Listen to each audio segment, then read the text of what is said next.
Kurapika had a childhood friend named Pyro. Pyro was promptly murdered and dismembered by the Phantom Troupe. Now Pyro lives in a jar above the throne of 4th Prince Saraidnik. Say hello to Pyro, everyone. And excuse the expression, but should Kurapika see this, he is going to lose his head. Hello and welcome to the New World Review, your source for everything anime and manga. My name is Liam and I have interesting things to say about stuff. And today that stuff is a rather shocking discovery and deep dive into Togashi's plans for Kurapika and the Succession War. Because it is all here right in front of our eyes. Also in front of our eyes are other eyes staring back at us disturbingly from their funky preservative jars. So of course it's all going to begin with a quick round of Kurapika Cursed Chamber, a very simple minigame, the rules of which are as follows. Kurapika has descended into pure darkness and has captured 3 of the spiders responsible for his eternal misery. And it's going to be your job to guess which one he places a Nen curse on. Should you guess incorrectly, then your punishment will be to form a Nen vow by subscribing to the New World Review, which will also result in consistent injections of hunter-based culture administered directly into your YouTube feed. And if you are correct, then you will receive a withering stare from Kurapika as he contemplates cursing you as well. So which troop member will it be? A, B, or the third one? Make your choice now and we shall reveal the answer in 3, 2, 1, and bam, it was Phaeton. Poor little man thing. But if you chose incorrectly, then you know the thing to do, and please do say hi in the comments below if you are a new member of our association. Welcome. Right though, so we've established the hypothesis that this head in a jar sitting profoundly above another head not in a jar is Pyro. But initially we run into a slightly important question, which is, who is Pyro? And why do I care? And this is one of those situations where I wouldn't blame either anime watchers or manga readers for not remembering this character. In the 2011 anime, he is shown in episode 58 for a handful of seconds and never named. And the mainline manga doesn't get much better because he's only ever shown in 2 panels, although, to be fair, one of those panels does at least have his name. But the bulk of information we have concerning Pyro comes from the special Hunter x Hunter Volume 0, which consists of 2 chapters entitled Kurapika's Memories, which take us through Kurapika's memories. Funny that. But in this we become very familiar with young Pyro, who was also a member of the Kota clan, and there are several layers of tragedy concerning him. The first is that in an attempt to save Kurapika from falling off a cliff, Pyro, in an event that I can only describe as somehow, actually ended up severely injuring both his legs and his eyes. A very interesting combination of bodily things there. And eyes, of course, being a very important aspect of any Kota clan member, so let's not blast past that yet. It will become relevant later. But this is what provided Kurapika with the motivation to travel to the outside world. He wanted to find some sort of medicine to cure Pyro, and look, long story less long, that is why Kurapika ended up outside of the village when the Phantom Troupe massacred the rest of the clan. So in a very twisted way, Pyro's original tragedy paved the way for a second tragedy, as Kurapika was saddled with the self-given task of vengeance for his clan. But we do learn later on that part of this drive is to recover the parts of Pyro that were taken. And I should also note that this material is incorporated as part of the film Hunter x Hunter Phantom Rouge, but there's all sorts of weird non-canon stuff mixed in as well, because the plot heavily features a modern day Pyro doll sort of thing, and apparently it's an alternate retelling of York New City that Togashi had originally planned, but look, there's a reason why it was scrapped, so let's move on. Back to relevant things now. The next question you may have is, hey, new old guy, yeah sure, that head looks vaguely like Pyro, but why would anyone go to the trouble of keeping the head when the only valuable thing about the Kurt clan are the Scarlet Eyes? Well, this question is answered incredibly briefly, even forgettably, in the manga. During York New, when Kurapika is infiltrating the Lestrade family, he is presented with a test. And of course, in a moment of great dramatic irony, his test is to acquire a set of Scarlet Eyes. Now, in the 2011 anime, we see a shot of eyes in jars, and that's it, but the manga goes into slightly more detail, because Kurapika's instructions to acquire the eyes were as follows. Kurta eyeballs must be scarlet. A complete set with head preferred. Difficulty level A. So we do know that, for whatever reason, there were cases where entire Kurta heads were harvested. Although given that currently in the manga, every set of Scarlet Eyes has been accounted for, we also know that this head here, sitting as the centerpiece of Saraidnik's disgusting body part collection, is a one of a kind. It is the only head with a complete set of Scarlet Eyes in the entire world. So we've established that this is definitely a Kurta head, but why is this Pyro? Well, to answer that, we need to engage in a bit of narrative dumbing down. down. Firstly, we have met a lot of Kurta clan members, mostly in Volume 0, none of which have Pyro's bowl-cut hairstyle. Secondly, as we have a direct comparison to Saraidnik's head, this Kurta noggin clearly belongs to a child. And thirdly, I know that Togashi sometimes forgets, or let's be real, completely disregards plot points that he set up, but I find it very difficult to believe that even he would deliberately design a completely separate Kurta clan child head that just so happens to look exactly like someone dramatically relevant, like say Pyro. Is it possible?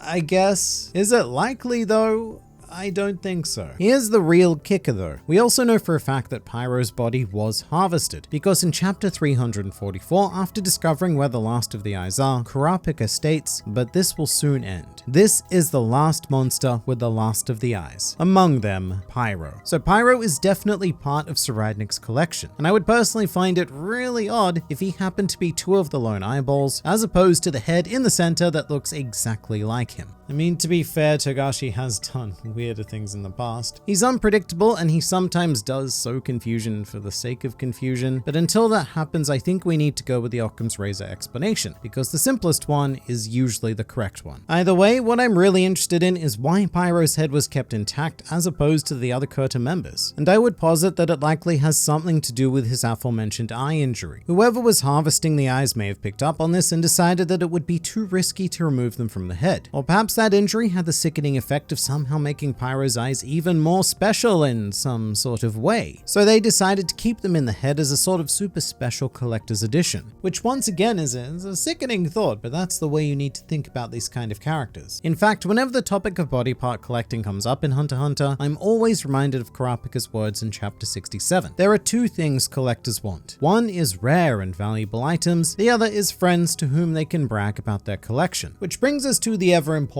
Saraidnik. Even before this Pyro thought was brought up, the fourth prince of the Kakian Empire was clearly being set up as a direct foe to Kurapika. You know, they're both Nen geniuses, both interested in Scarlet Eyes, and they are of course both floppy, mop-headed blondes. It's as good a match as we will ever see. And with Kurapika directly representing an opposing prince in the Succession War, this conflict was going to happen eventually. And I guess we should also take a moment to remind everyone that Saraidnik's entire collection is indeed aboard the Black Whale 1, because the Kakian Empire are treating this voyage as a permanent move. Their intention is to settle on the Dark Continent and develop an even more powerful nation with all of the benefits that the Dark Continent can provide them. So very interestingly, both Kurapika and Pyro are in the same place at the same time for the first time in many units of time. What's unclear at this stage is if Kurapika knows that Pyro's whole head remains intact. In fact, the entire harvesting process is rather thankfully unclear, but if I was writing a story, I feel like maximum drama would be achieved if Kurapika did not know, and then suddenly he was confronted with the preserved image of his best friend. And I have no doubt that this would throw him into a rage the likes of which we have never seen, which is going to end up like a domino effect into even more drama, because the other story thread being set up here is Kurapika's loyalty and duty to Prince Wobble. And it may even come down to an ultimate choice between closure for the Kurta clan and securing the safety of Wobble. And in that case, what would he prioritize? Vengeance for those long past, or the future for someone whose time has barely begun? It's a rough choice for sure, but then again, that kind of summarizes Kurapika's entire existence. And whatever the case, this is very much set up to be his character climax in the series. To add to all of the stuff, we also mustn't forget that the Phantom Troop are also aboard the Black Whale 1. And while Kurapika has theoretically left that revenge quest to die, we do still have hints of this thread potentially becoming important, specifically from Zodiac member Mizai Storm, who very much struggled with the decision of whether or not to tell Kurapika about their presence. And if this was any other series, then I would take this as a definite piece of foreshadowing. However, as per usual, this is Hunter x Hunter, and Togashi could just be playing out the realistic thoughts of Mizai Storm without any intention of doing something grander with them, to act as more of a character study of Mizai Storm than having him just opine for the sake of story and the narrative, the stuff. And while I don't necessarily agree with this next thought, I do feel the need to mention it, because whenever this whole Pyro head business is brought up, there is another sub-theory that emerges, stating that Pyro's head could be incorporated into Saraidnik's guardian Nen Beast. And to be fair, the head within a head does look very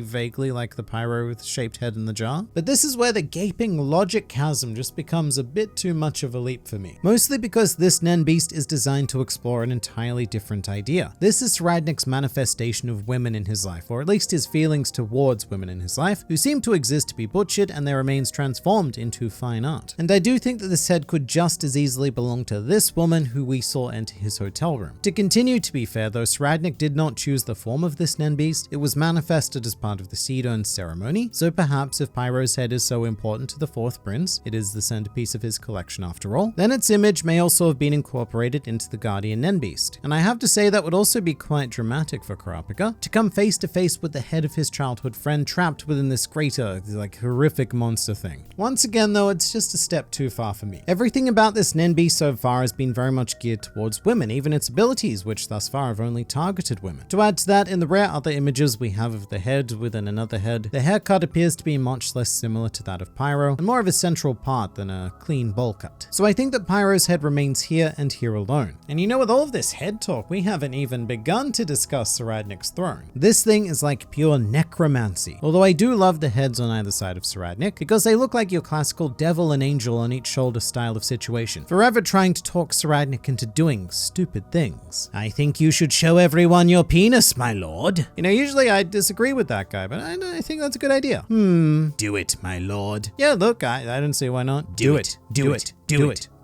Theta, I've made a decision.